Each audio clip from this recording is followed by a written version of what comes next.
We're on the road, and today we're with the Bacon Brothers backstage just before they go on at the Riverkeeper's Shad Fest. How you guys doing? We're doing great. Glad to be here. I should introduce Michael and Kevin.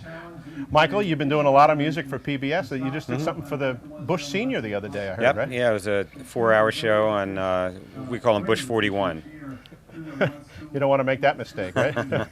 And Kevin, what's new with you? Just getting ready to work on a new record here, and we've been plugging away at that, playing a few jobs this summer, and looking for some acting work. Now, I saw in the paper today, as a matter of fact, you have a code word for the kind of music you play? Yeah, Foro Soco. Say again? Foro Soco. Folk, soul. No, folk, rock, soul, country. Okay, Foro Soco. Foro Soco. All right, and so what does that mean to you? Well, when we did the first record, which was, I guess, 13, 14 years ago, everybody says, hey, what kind of music do you play? And you could just try to describe it. So it was sort of a joke. We kind of said, well, we play folk, rock, soul, country. And then we decided to name the record that, and we're kind of still playing that. Yeah. And when I remember doing a show with you guys in White Plains, 2 sold-out shows, I must say, people were amazed at how good musicians you are and how great the original stuff that you do is. Yeah, well, we're kind of a songwriting band. We sort of live or die on the songs that we write. And we kind of have in a way, we're a step ahead because most people think we're just going to absolutely suck. So if we're not really horrible, then we make out pretty well. And you're not really horrible. You guys are really good. And we're looking forward to you performing today in the rain. Yeah, it's going to be great. Now, have you ever been at Riverkeeper before or Boscobel? Well, we've done an event for Riverkeeper down in New York a couple of years ago. Boscobel, no, I've never been here. This is so beautiful. I always forget how gorgeous it is up here. It's amazing. And we're 45 minutes from New York. It's crazy. Yeah, and you'll have to come back when the sun's out, I guess. Yeah, it's pretty nice in the rain, too. All right. Thank you, guys. I appreciate a couple of minutes, and go break a leg. Okay, thanks.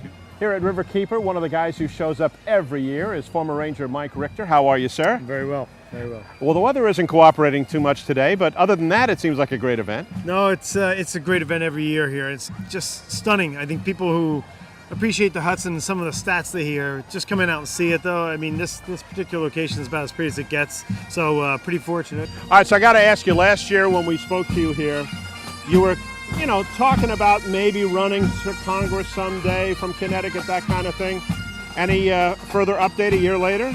Well, the timing wasn't perfect for my family. The need's there, and there's some very, very good people running and getting in position to, hopefully make a difference, because we need better direction in our politics, certainly at a national level.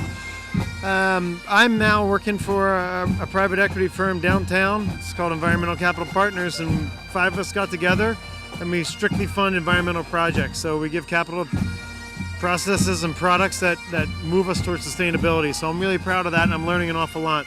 Well, we'll have to introduce you, if you haven't already met, Chevy and Janie Chase, because Janie is very involved with trying to get capital to have schools go green and redo them. It's a perfect place because you have a captive audience there, and some people don't want to do that in their homes. They say, I might only be here for a few years. Do I really want the upfront capital cost? But schools and municipalities have an unbelievable opportunity to do it. Plus, it has the added benefit of teaching children about this. I mean, here's this schools that are better places to live and learn, and they have a small carbon footprint. So, yeah, I'm really behind that. It's a great thing.